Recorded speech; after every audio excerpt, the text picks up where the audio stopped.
Du coup, bon joueur YouTube, j'espère que tu vas bien. YouTube, j'espère que tu vas bien, ma couillasse. J'espère que vous allez bien, messieurs, dames de YouTube. Ah, on va faire comme les vidéos des grands YouTubeurs. Est-ce que vous pouvez faire un coucou à YouTube, messieurs, dames du chat de Twitch?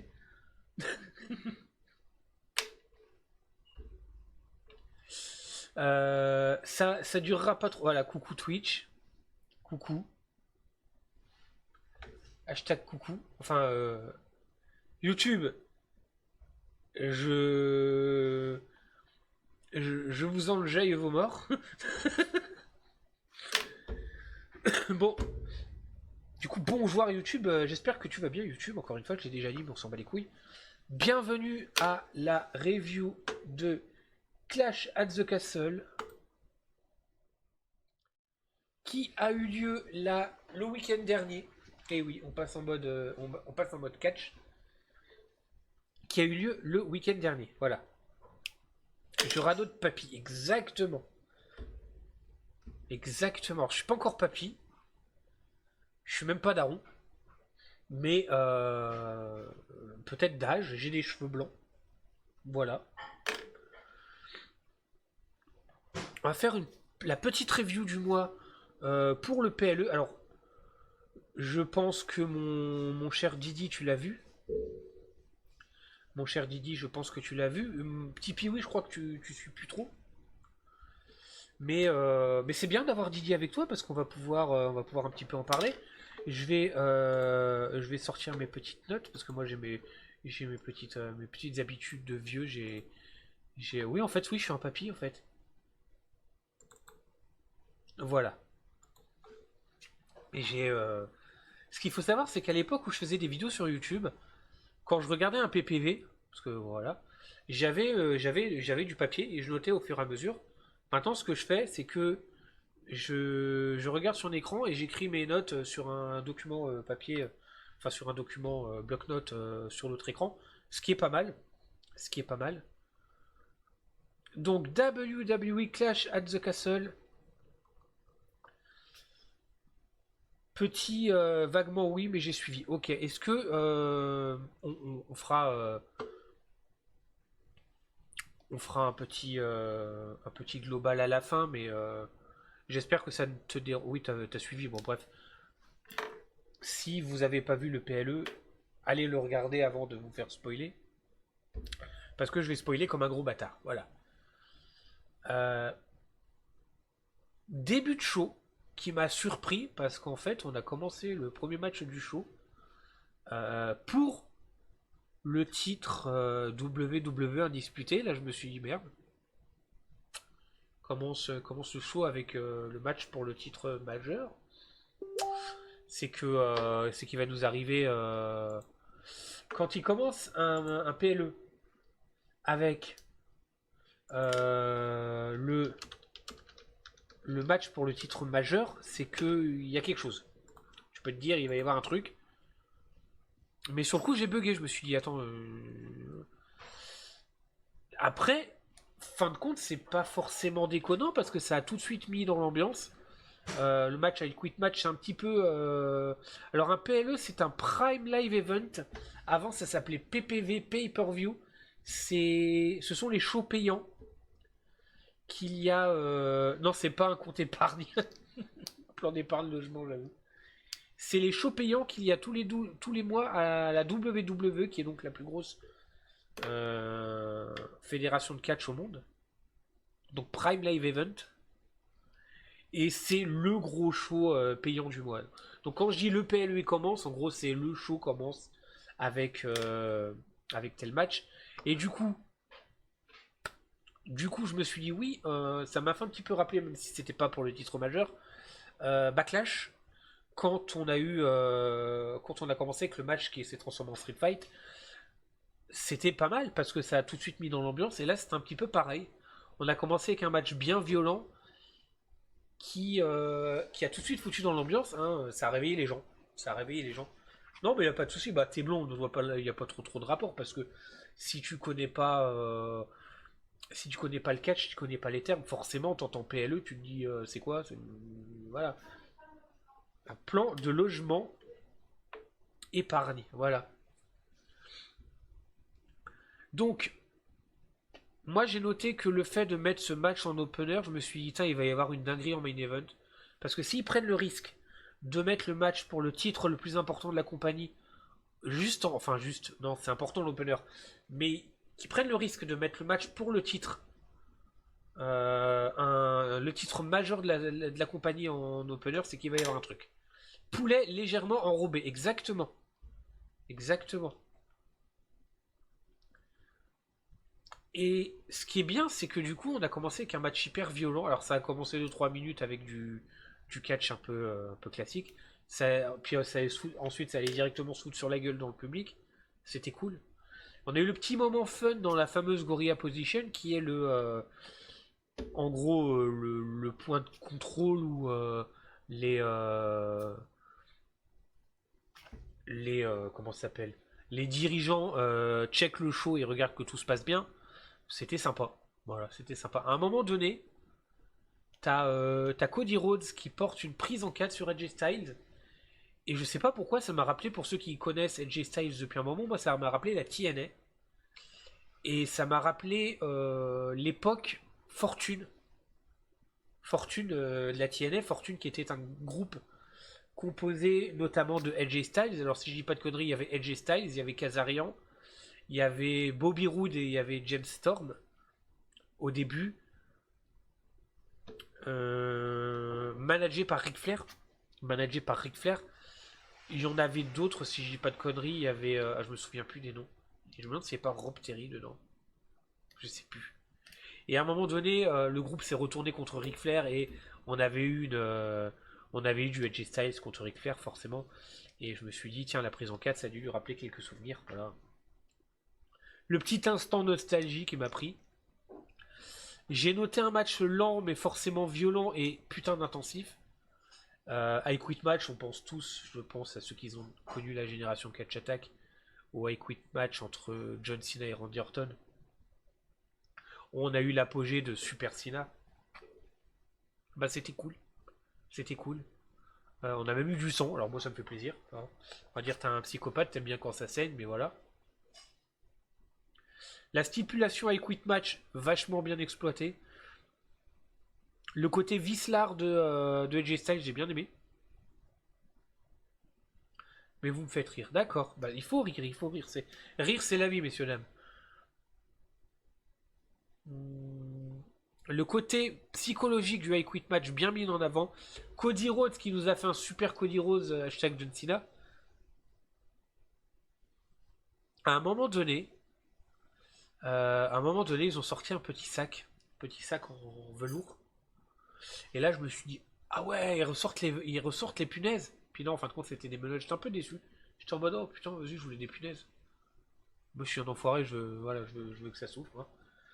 Et j'ai une annonce à faire. Bah non, c'est le meilleur pour faire ma pub. Ah, messieurs, dames,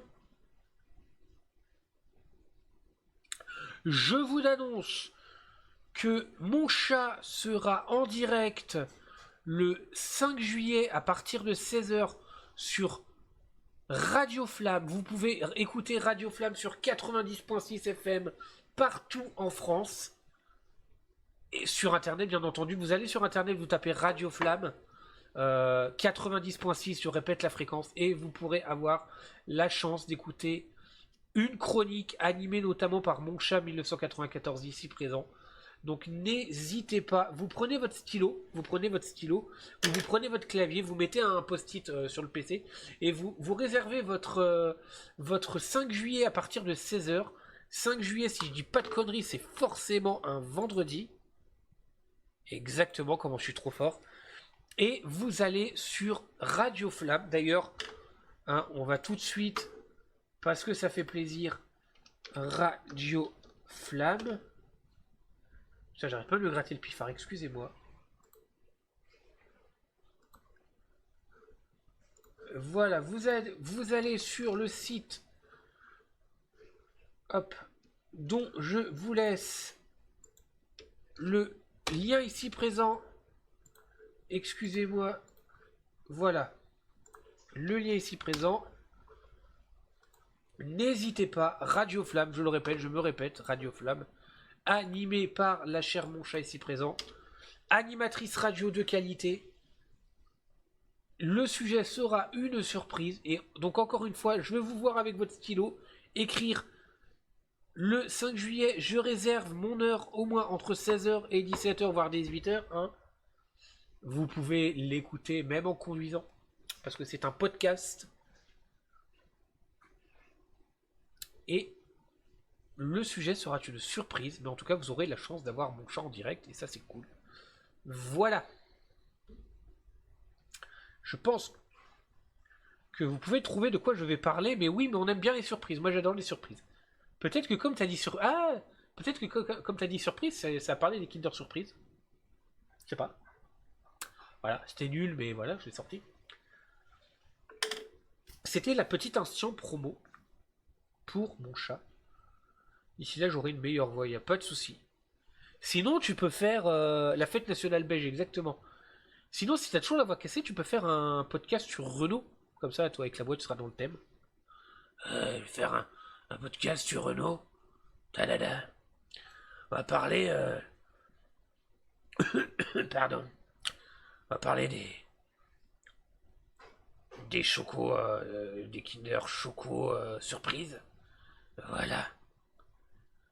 Moi, c'est Renaud et c'est moi qui ai chanté Mistral gagnant. C'est moi qui ai chanté Toujours debout, rassurez-vous.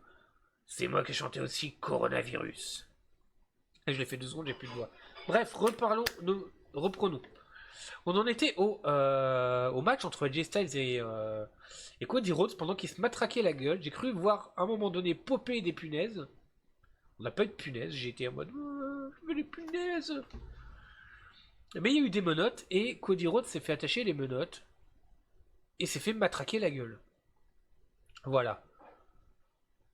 À un moment donné, AJ Styles veut. J'aurais pas dû l'embrasser, putain. Bah, si, les bisous, c'est bien. AJ Styles veut balancer un phénoménal forearm, pardon. Mais Cody Rhodes lui balance une chaise à la gueule. Donc AJ Styles se prend la chaise dans la gueule. Il chute à l'extérieur du ring. Il passe à travers une table, comme une marde. Ça aurait été trop hardcore. Oui, mais bon, ça aurait été cool. Ça aurait été cool. Voilà, ça m'aurait un petit peu rappelé l'époque un peu Mick Foley, quoi. Enfin, voilà. Et on a une fin de match assez brutale avec un Cody Rhodes qui attache AJ Styles. Alors, Cody Rhodes, il arrive à trouver les clés des menottes, hein, super Cody.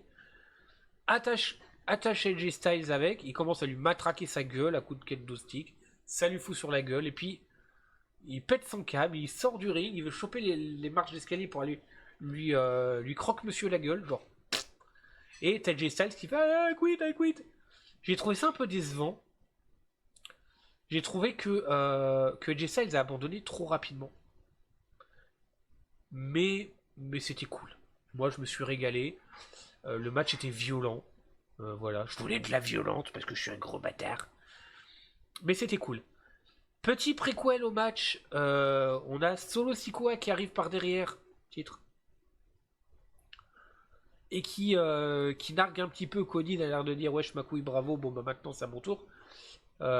Ces 2 potes de la Bloodline, ils arrivent pour attaquer Cody. On a l'arrivée de Super Orton et de Super Kevin Owens qui arrivent pour aider Cody Rhodes. Excusez-moi. Et on a, j'ai pas trop fait attention sur le moment, mais apparemment, on a une petite seconde où Orton, je recalibre bien. Orton aurait regardé le titre de Cody un petit peu genre oh c'est beau ça. Oh, je le mettrais bien autour de mes hanches. Oh c'est beau ça. Est-ce que ça peut nous teaser un début de ce que tout le monde attend, hein, à savoir une rivalité entre Cody Rhodes et Randy Orton avec un potentiel heel turn de oui voilà, je fais des réglages. Un potentiel heel turn de Randy Orton. Pourquoi pas, mais pour l'instant je pense qu'on va plus se diriger vers une confrontation Bloodline contre Cody Rhodes, Kevin Owens et Orton forcément. Ah putain j'ai Ça se voit que j'ai été chercher les fraises dans mon jardin tout à l'heure, j'ai le froc qui est dégueulasse. Je l'ai clippé pour la pub. Bah voilà, comme ça tu pourras le télécharger. Encore un nouveau heel turn, il va bientôt rattraper le Big Show. Ouais, c'est sûr, c'est sûr. Un peu le Big Show, il est quand même goldé, hein. Il est quand même goldé, hein, mais ce sera. Ça pourrait être bien de voir ça. Mais pour l'instant, moi je suis plus dans l'attente du côté Bloodline du retour de Tonton Roman Reigns, hein. Donc j'ai marqué résultat téléphoné, mais le match très bon. On aurait pu penser à une petite intervention des Good Brothers, donc le Gallows et Karl Anderson, mais il n'y en a pas eu. Fin un petit peu décevante, oui, mais à part ça, c'était cool. Franchement, c'était cool. Ça nous tease une suite avec. Peux-tu regarder si ça marchait tout de suite? Après, par contre, il faudra que je me concentre dans le sujet du truc, hein, parce que si je me déconcentre tous les 3 secondes, le résumé il va durer 1000 ans. Alors attends, tu m'as envoyé ça? Oh, je suis chaud. On va aller regarder ça.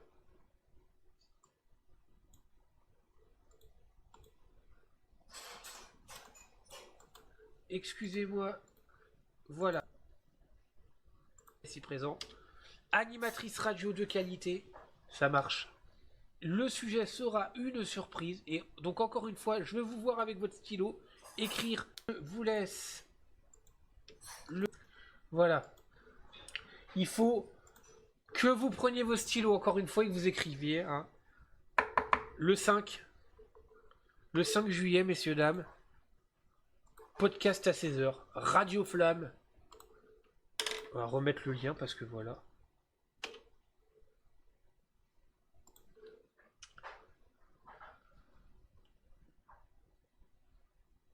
Mais c'est. Oui, remarque, t'as raison, c'est une victoire clean.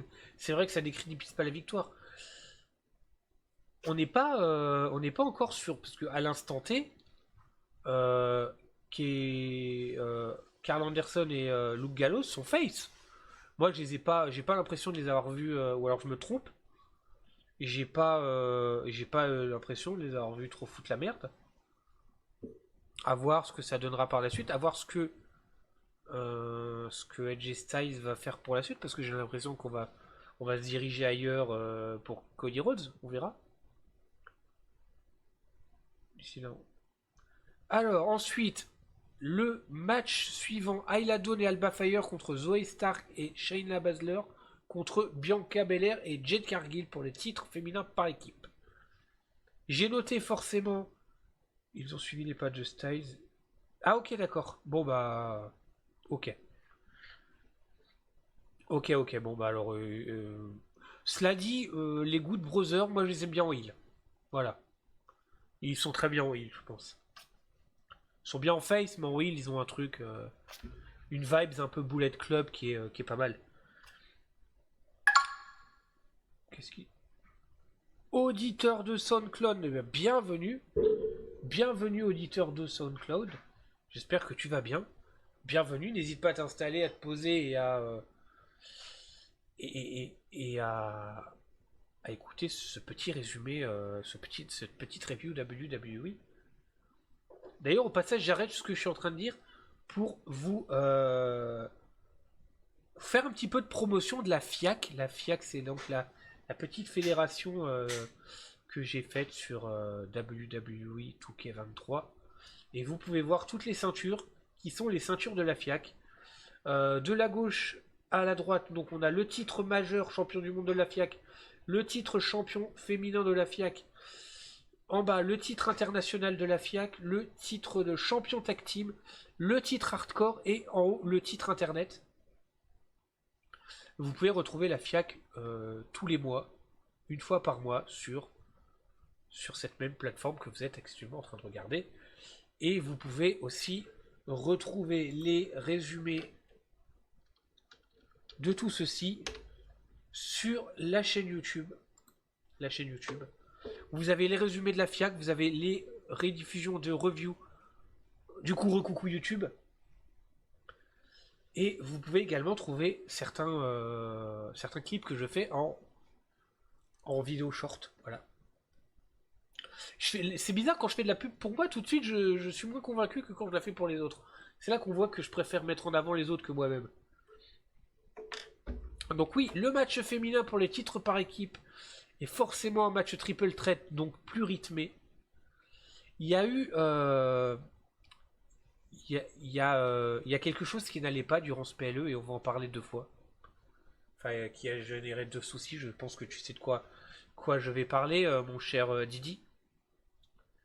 Il y a eu un petit souci technique durant ce PLE. On en reparlera dans quelques secondes. Donc l'équipe de Bianca Belair et de Jade Cargill qui est forcément qui a une image d'équipe ultra dominante que personne ne peut éclater. Donc forcément les deux équipes font une coalition pour aller leur péter la gueule. La coalition dure 30 secondes, une minute. Et hop, ça repart dans tous les sens. Forcément, match triple threat oblige. J'ai noté le botch de Jade Cargill qui aurait pu se niquer la cheville, mais qu'au final m'a juste fait sourire. C'est de ça dont je veux parler. À l'instant, quand j'ai vu le botch, qui au final n'en est pas forcément un, je me suis dit, elle a loupé son truc, elle aurait pu se niquer la cheville, mais au final, elle s'est rien fait. Moi, j'ai souri comme un con. Je me suis dit, elle s'est cassé la gueule. Ça va, c'est pas trop fait mal, je peux rigoler. Mais en fin de compte, non. Les cordes, comme tu dis, mon Didi, les cordes lors de ce show n'étaient, je pense, pas assez tendues. Il y avait quelque chose au niveau du serrage des cordes. T'as d'ailleurs, toi, mon Didi, qui fait des shows de catch, tu as dû en voir des montages et des démontages de ring. Tu peux donc nous confirmer à nous ici présents à quel point c'est important que ce soit bien fait. Titre. Les cordes, c'est capital. Les cordes, elles servent à soutenir une partie de la structure du ring. Elles servent à soutenir tout le poids des lutteurs qui vont se jeter dans les cordes. Si les cordes ne sont pas bien, si les cordes ne sont pas bien fixées, si les cordes ne sont pas bien tendues, ça peut être dramatique. Ça peut être absolument dramatique. Et là, je pense qu'il y a eu deux petits incidents en rapport avec le serrage des cordes. Jade Cargill qui a sauté sur la troisième corde pour rebondir, sauf que comme la troisième corde n'était pas assez tendue, l'élan qu'elle a dû prendre sur l'appui pour l'élan qu'elle a dû prendre sur cette corde n'a pas été assez conséquent et du coup elle s'est loupée. Elle aurait pu s'éclater la cheville, elle aurait pu s'éclater la nuque, elle aurait pu se faire très très très très mal. Elle est tombée un petit peu comme une merde, genre c'était finalement plus risible qu'autre chose, on en a rigolé, mais ça aurait pu être absolument dramatique. Ok, oui, j'ai encore vu une structure qui entraîne les gens sur une corde. Voilà, une corde à céder, mais c'est... Imagine, tu fais une projection, les cordes qui est censée accueillir tout ton poids cèdent, tu bascules comme une merde, tu peux te faire un coup du lapin, voire pire. C'est pas ouf. C'est pas ouf. Je vais essayer de trouver. Je vais essayer de trouver une petite vidéo.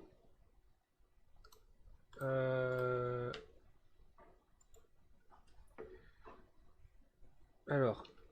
Catch. Non, fais chier. Dégage. Catch. Corde. Qui cède. Et on va pas parler de...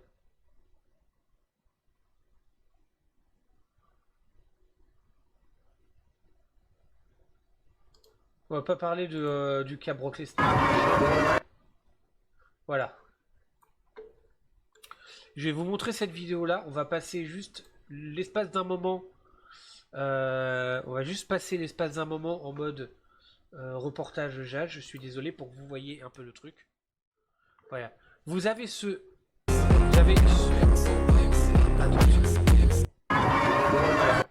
Vous avez ce monsieur qui fait une projection et qui, hop, la corde cède. Regardez, regardez là, vous avez vu?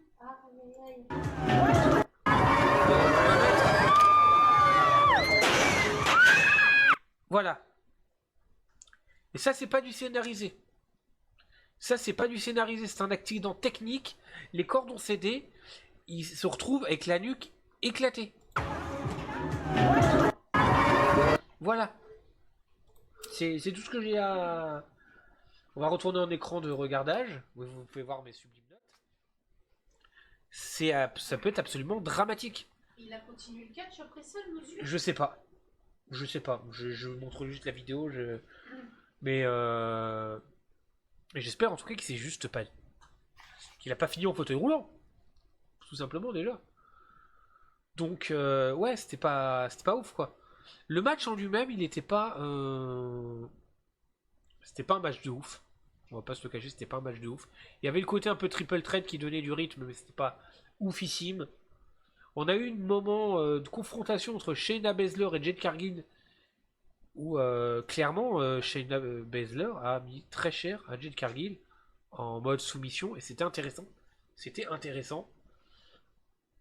Fin de match relativement surprenante avec une Ayla Dawn qui vient voler le tombé sur Shayna Baszler alors que Shayna Baszler venait de se prendre un combo de la part de Cargill et de Belair. Ayla Dawn elle arrive, elle te porte une souplex à Cargill en mode vas-y dégage comme un vieux sac de patates. Et hop, je te pique le tombé sur Shayna Baszler pendant que sa copine Alba Fire empêche Belair de remonter sur le ring pour casser le tombé. Je pense que personne s'y attendait. C'est pas forcément déconnant parce qu'ils se sont dit Ayla Dawn et Alba Fire sont des catcheuses locales hein, qui viennent de ce coin-là, donc c'est un petit cadeau pour l'événement. D'ailleurs, le public était pas si... elles ont pas mangé une trop grosse ovation. Alors que bon, elles sont du coin, elles auraient dû. Mais bon, voilà. C'était... ça va être difficile de faire aussi bien que Lyon. Hein. Mais moi non plus, je pensais pas qu'elles allaient gagner. C'est bien, c'est une surprise. Moi, j'aime bien les surprises, donc... Maintenant, on va savoir ce qu'ils vont nous faire pour Bianca Belair et Jade Cargill, on verra. C'était en Écosse, c'était à... Je sais plus le nom de la ville, mais c'était en Écosse. Et en général, le public écossais était assez réactif. Ça change du public d'Arabie Saoudite, hein, mais bon. Match suivant entre Chad Gable contre Sami Zayn pour le titre intercontinental. J'aime beaucoup ce côté relation toxique entre Chad Gable et Otis et Maxine Dupré. Le gros FDP Chad Gable hein, dans son personnage, je ne critique pas la personne, qui c'est un gros FDP, voilà. Ah non non, c'était des Écossaises hein, qui s'aiment pas entre Écossais. Ah, ouais. Ah peut-être qu'elle est du mauvais côté, elles sont du mauvais côté de l'Écosse, ils s'aiment pas, je ne sais pas. Mais pour en revenir, ouais, j'aime beaucoup la story entre Chad Gable, Otis et Maxine. Je pense moi j'attends comme beaucoup de personnes l'association entre Chad Gable et les Creed Brothers. Le match était cool, j'adore. Par contre, j'aime beaucoup. Alors je sais pas si on va rester sur j'ai pas l'impression qu'on va rester sur cette dynamique là, mais Chad Gable et Sami Zayn, ils ont une putain de bonne alchimie dans le ring, j'aime beaucoup. J'aime beaucoup voir leur match. Parce que c'est bon, c'est vraiment bon titre. On a un contraste entre le côté aérien et un petit peu bagarreur de Sami Zayn contre le côté technicien et un petit peu heal FDP de Chad Gable. On a d'ailleurs Chad Gable qui, une fois ou deux, fait le petit harcèlement psychologique à Maxime et à Otis, à l'air de dire: hey, les gars, vous allez faire mon plan, hein, attention. Écoutez pas, les fans, c'est des gros bâtards, machin, le truc habituel. Et à un moment donné, t'as Chad Gable qui dit: vas-y, on va faire le plan, mes couillasses. Venez. Venez les connards. C'est limite comme ça qu'il fait. Hein. Venez les connards là. Venez les branleurs là. Donc toi Maxine avec ta grosse tête là et tu vas prendre la ceinture intercontinentale. Moi je vais distraire l'arbitre et tu vas la mettre dans la gueule de Sami Zayn. Voilà. Sauf que Maxine elle est gentille. Elle veut pas. Tu vois, elle veut pas. Et Sami Zayn il est pas content. Sami Zayn il est pas content. Toi t'es connasse toi. Tu vois t'es sac à merde. Alors je le dis avec une grosse dose d'humour hein, mais C'est le cliché, hein. La personne qui. Elle est tiraillée entre sa loyauté et elle fait que, bah non, j'ai pas envie d'être un gros FDP. C'est le truc classique, hein, dans ce genre de clan. Donc, elle n'arrive pas à éclater la tête de Sami Zayn. Sami Zayn, il pète son câble, hein, et Otis,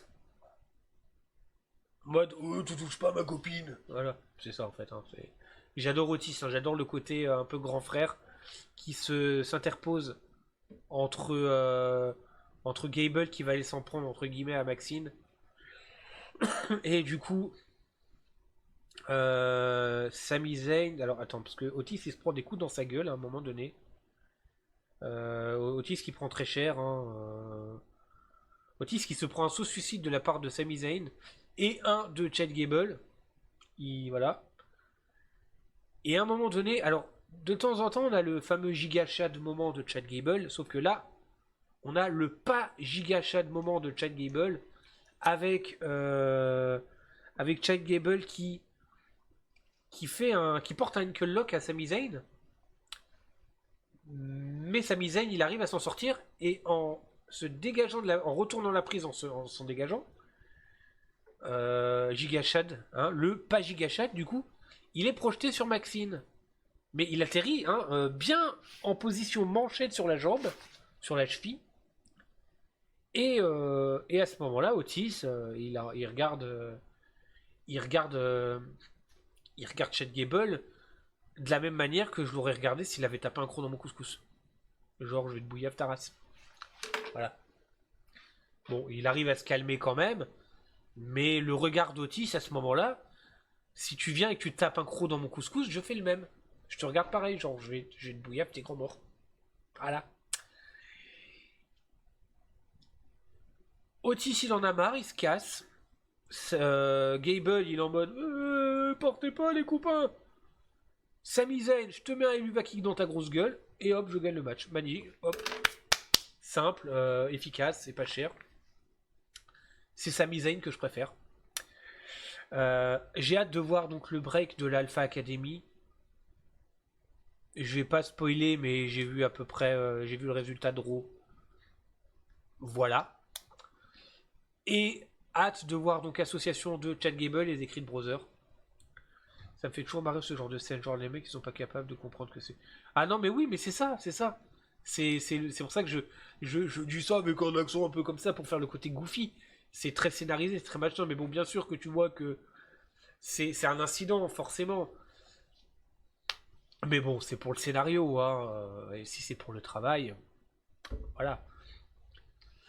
Match suivant, Piper Niven contre Bayley pour le WWE Women's Championship. Alors Piper Niven qui également est écossaise, hein, également est une locale et qui c'est elle non plus absolument pas pris d'ovation dans sa gueule. Par contre je suis désolé, elle est venue au ring. Alors je sais pas ce que t'en penses toi mon Didi. Piper Niven est venue au ring accompagnée de Chelsea Green. Je suis désolé Chelsea Green, moi je peux pas la voir en peinture. Sa tête elle m'énerve. Voilà, c'est pas pour critiquer le physique mais c'est non, voilà, je peux pas la voir en peinture, elle m'énerve, elle me pète les couilles. Voilà, je suis absolument pas fan de Chelsea Green. Voilà, je respecte, comme je respecte chacun des lutteurs et des lutteuses de la compagnie, mais je ne peux absolument pas voir Chelsea Green en peinture. D'ailleurs, Charles Robinson, il est un petit peu de mon avis parce qu'au bout d'un moment, pas très très longtemps avant, il fait vas-y, toi tu dégages, j'ai pas envie de voir ta gueule. C'est bon, tu nous saoules. Voilà, avec ta tête de con, tu dégages. Casse-toi. Tu pues en plus. Alors, j'ai noté match bien brutal et agréable à regarder, sympathique, mais sans mieux. Peut-être un petit peu trop de faux moments, de faux rythmes, pardon. J'aime bien quand on a une opposition entre un style un peu aérien et un style un peu powerful. Mais quand ça instaure trop de faux rythmes, des fois ça devient un peu mou, titre.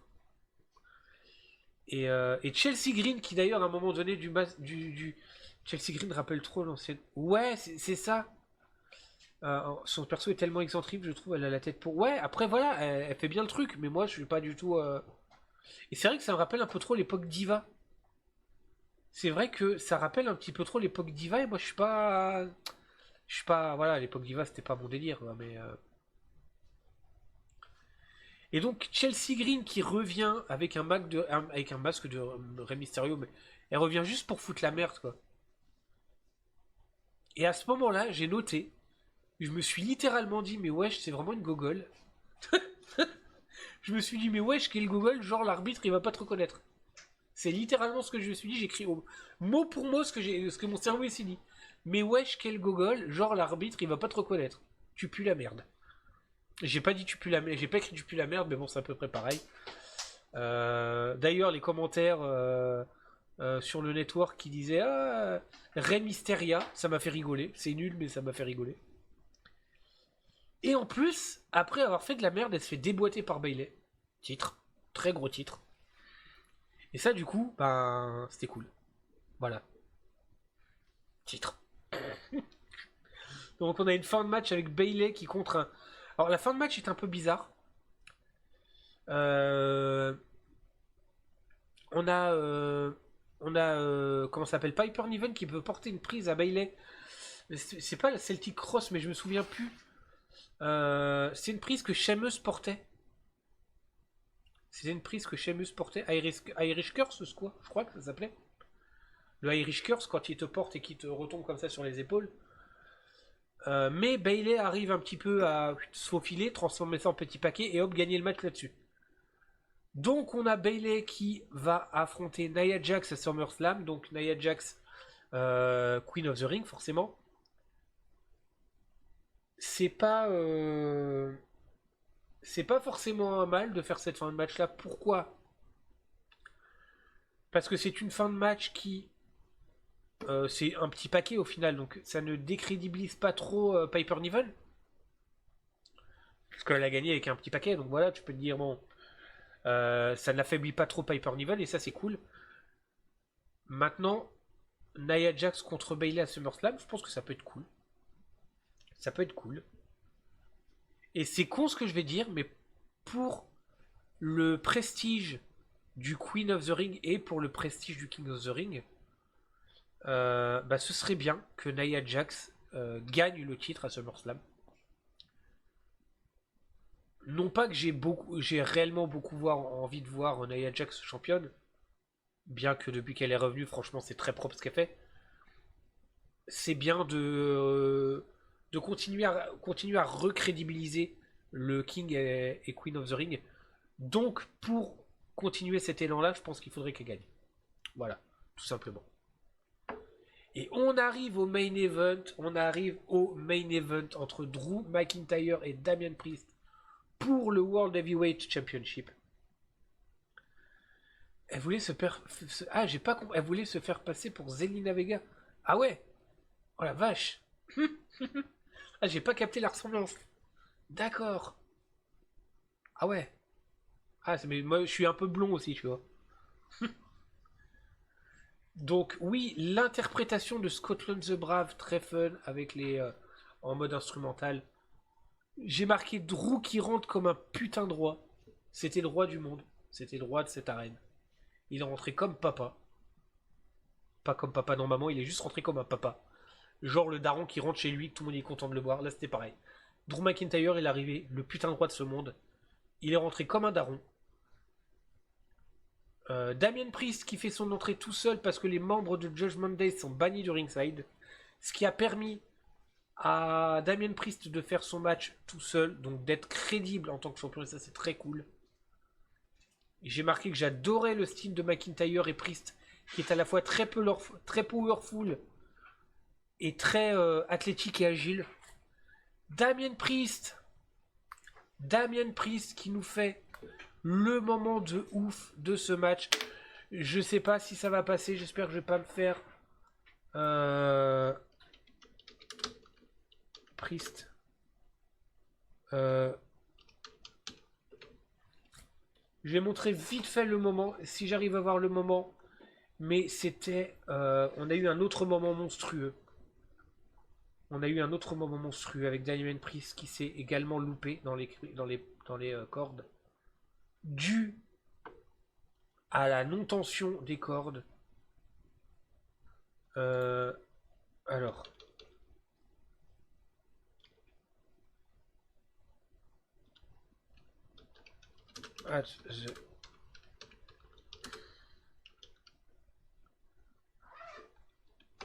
Je sais pas si je vais la voir. Je pense que je peux la voir en regardant le best-of.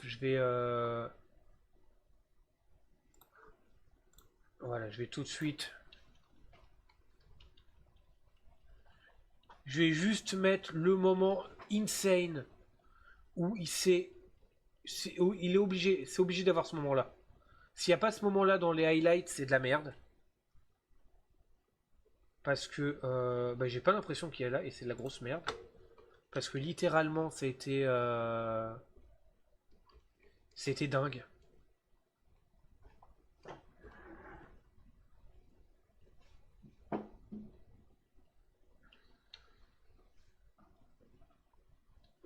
Alors. Merde. C'est bizarre. C'est bizarre, c'est bizarre.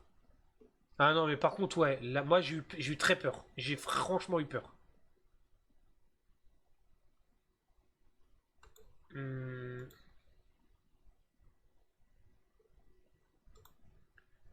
J'essaie vraiment de trouver.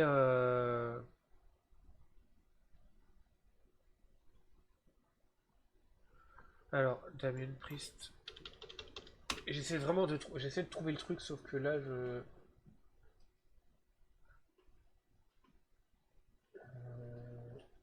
Ah, voilà.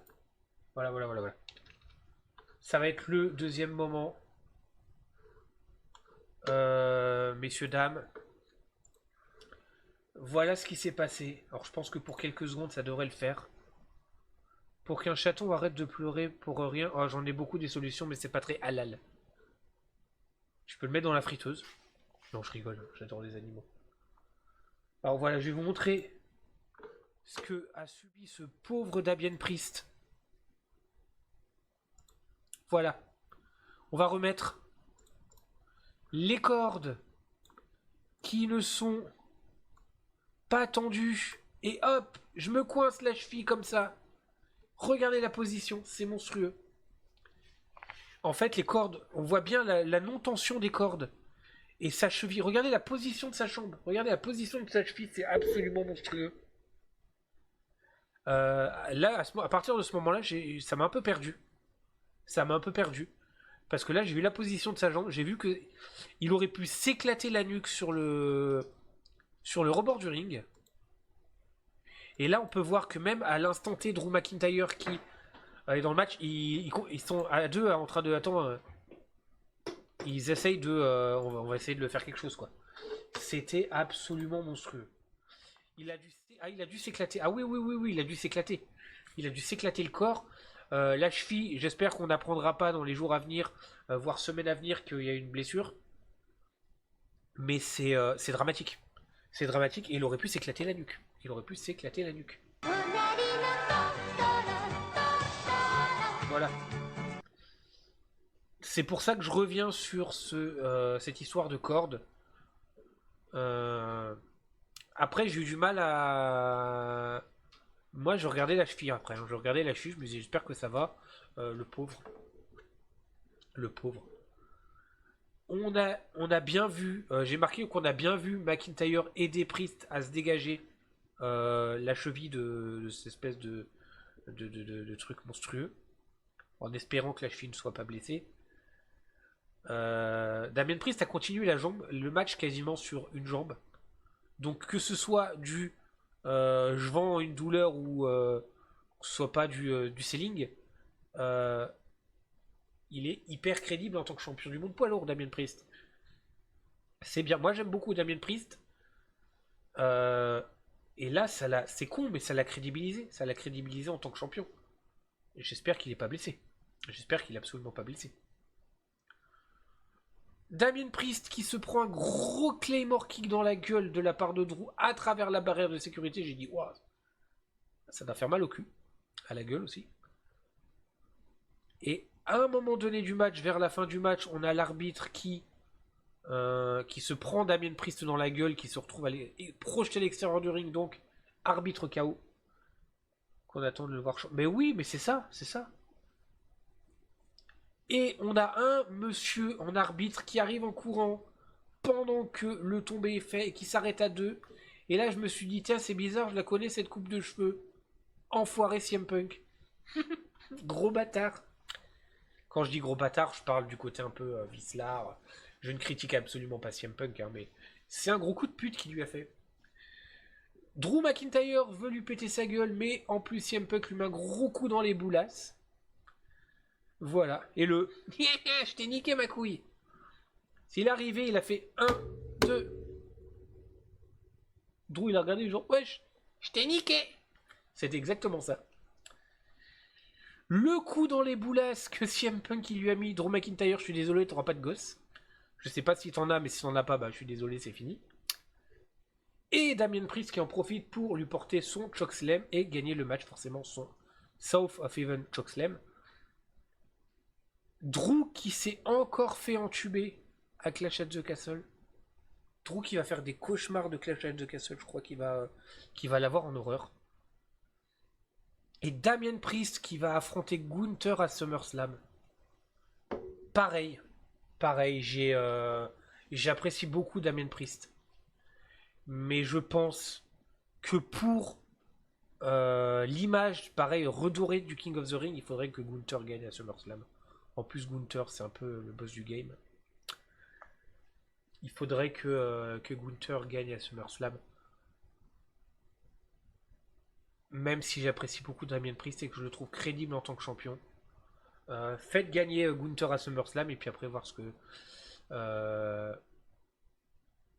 Gunther qui est heal. Donc peut-être continuer l'ascension pour le face turn de Damien Priest. À voir. Mais oui, le regard de CM Punk, oui. Voilà. C'est clairement le regard que tu fais quand tu es dans un buffet à volonté. Il reste un nem, que tu vas prendre le dernier nem. Et que juste derrière toi, il y a une personne qui arrive et qui vous laisse nem. Et tu vois la déception sur la tête de cette personne-là. Et là, tu te tournes, tu la regardes et tu fais. C'est pareil. Oh, un petit peu plus valorisant. Parce que bon, le titre, je ne vais pas comparer le titre poids lourd à un nem. Mais enfin voilà quoi. Voilà. Alors j'ai noté que le show était cool, mais ça aurait pu être mieux. Ça aurait pu être mieux. Je m'attendais à pas grand chose, donc je suis pas forcément déçu, je suis content. J'ai assisté à des trucs sympas. Et j'ai hâte de voir la suite de la story entre Gable et la Academy, même si on a eu un petit aperçu à Roux, que je ne spoilerai pas. Et la rivalité entre Drew McIntyre et CM Punk, même si là c'est pareil. On a eu une petite suite avec Drew McIntyre à Raw. Voir ce que ça va nous donner. Mais le show était cool, voilà. Et puis le mois prochain, Money in the Bank. Le Money in the Bank, et ça c'est cool. Qui est-ce qu'on va avoir comme Mr. Money in the Bank? Qui est-ce qu'on va avoir comme Miss Money in the Bank? Je sais pas, mais ça va être cool. Ça va être vraiment cool. Sur ce, messieurs, dames, je vous donne rendez-vous le mois prochain. Voilà. Des bisous YouTube, prenez soin de vous. Je vous fais des gros bisous et